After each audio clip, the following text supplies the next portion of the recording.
Hey, good morning, Maiko.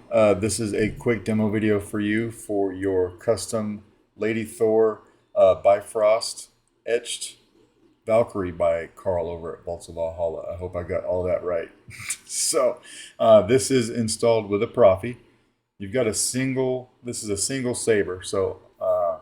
On the other iteration of the saber, it comes in a staff form. I use a different chassis for that. I designed last night a single saber chassis for this one.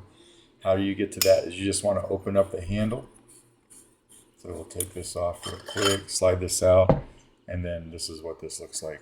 It says Bolts of Valhalla right there for Carl, since he did all the work. A removable battery setup, of course. It does say Solo Sabers over here for me, and then just a few greeblies on the chassis to try to match what was going on the edge. All right, and then there's your Proffie board. So you have access to your micro USB, but you will need to lift the board up to get to your SD card. That's something that I couldn't avoid.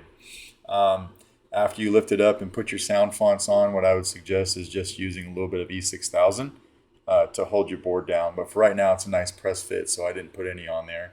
But if you lift this up continuously up and down over time, you will need a little bit of E6000 on the sides of the board. And then you've got a 28mm Smuggler's Outpost Elite speaker and a single button setup right here, right? And then lastly, the Carl Chen PCBs in here. So we'll throw a battery in, throw the handle on.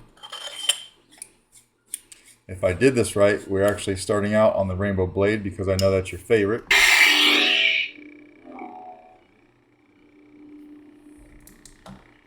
You got nice shine through.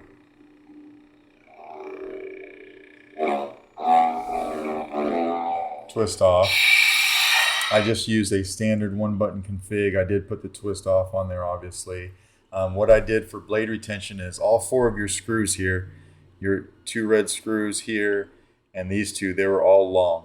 So what I did is I just chopped a little bit off. I used the two bottom ones on each side for a chassis retention. So that's not going anywhere. And then I chopped the upper ones off just a hair, but they still stick in because they both act as blade retention screws. All right, so that's what you'll want to use for blade retentions. We'll back both of those out. This guy takes a 1-inch diameter NeoPixel blade. We'll throw one of those in. Didn't back it out enough.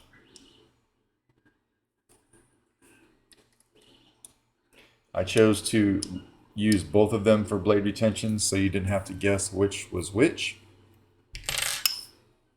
I'm not going to lock the blade down because it's a pretty snug fit, but you'll want to go back through and, you know, tighten those back up when you're done.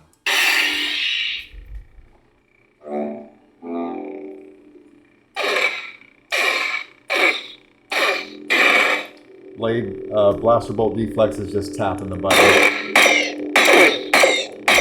Blade lockup is a double tap and then holding it.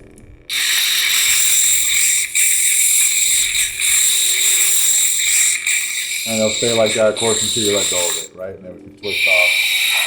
To go to another sound font, you just want to do a long press on the switch. This one is terrible. We'll go to another one. Teensy.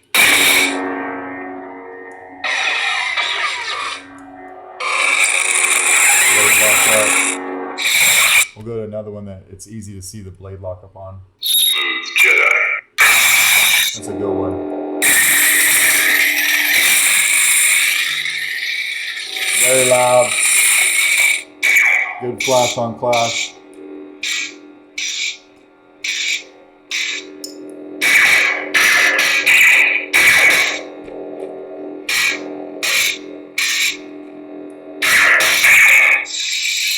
Turn it off just like that, and then take the blade back out. And while I've got it in my hands, I will go ahead and tighten these two screws so I don't forget. All right. Yeah, just like that. Everything in here is working as it should. And then, of course, when you're all done, we'll just go back through and let me get this screw tightened down. Nothing wrong with the screws. My Allen keys are a little worn out. All right, so when you're done, obviously, we'll just take the handle back off. Slides right off, and from the positive side of the battery over here by the speaker, you should be able to pop it out with your finger just like that. So that is your custom Valkyrie. Let me know if you got any questions. And if not, I will be able to get this out in the mail to you today. All right. Thanks.